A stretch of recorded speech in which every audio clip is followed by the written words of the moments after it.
75वें गणतंत्र दिवस को मना रहे हैं। ये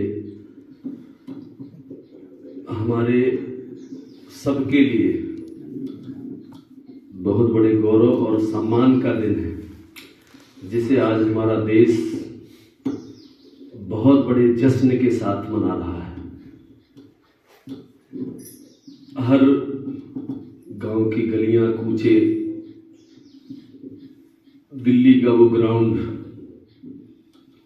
और पूरे अनेक शहरों में हम सब, चूंकि ये महापर्व है, अगर हम बात करें थोड़ा अतीत में जाएं तो 15 अगस्त सन 1947 को हमारा देश आज़ाद हुआ और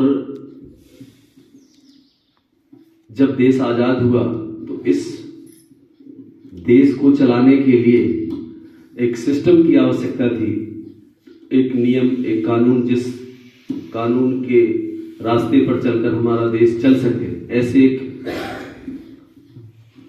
संविधान की आवश्यकता थी, जिसको आदरणीय डॉक्टर साहब के उनके एक अगुवाई में एक समिति बनी डॉक्टर अम्बेडकर की, और एक देश के लिए एक संविधान लागू किया गया और उसी संविधान के सिद्धांतों पर चलकर हमारा देश आगे बढ़ रहा है। और मुझे ये कहने में बड़ा गर्व हो रहा है कि जब हमारा देश आज़ाद हुआ था तो हमारे पास जो खुद की जो तोपों की जो सलामी दी जाती थी वो भी स्वदेश निर्मित नहीं होती थी, और अभी ये पिछले साल से ये संभव हुआ। अभी जब हम लोग 74वां गणतंत्र दिवस मना रहे थे तो ये पहला गणतंत्र दिवस था जिस पर अपने स्वदेशी तोपों से निर्मित सलामी दी गई थी, और आज हम इस पे बहुत आगे हैं। वो चाहे हमारा चंद्रयान हो, हमारे भारत का गौरव दिनों दिन नई ऊंचाइयों को छू रहा है।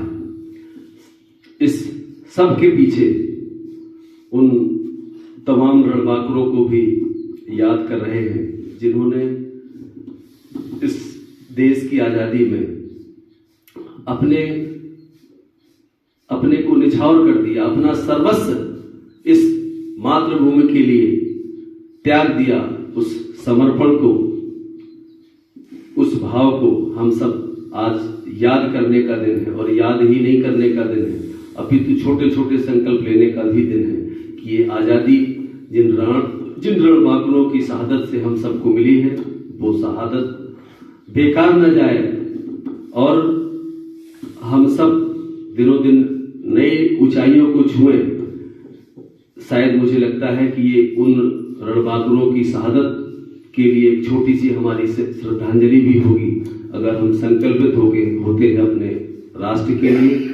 उन सबकी शहादत को एक बार हम सबकी ओर से नमन करते हैं, चाहे वो सरदार भगत सिंह हो, चंद्रशेखर आजाद हो, बिस्मिल्ला खां हो, तात्या टोपे हो, तमाम अनगिनत नाम ऐसे हैं जिन्होंने अपने आप को निछावर कर दिया था इस मातृभूमि के लिए। उन सब रणबांकुरों को नमन, श्रद्धा पूर्वक नमन करते हैं, और भारत माता के गौरव के लिए लोक मंगल कल्याणकारी भावना के साथ हम सब आगे बढ़ें, ऐसी मेरी शुभेच्छा। आप सबको गणतंत्र दिवस की बधाई। आप सबका विशेष आग्रह है कि मैं कुछ सुनाऊं। मेरे पास कुछ होता नहीं है सुनाने के लिए।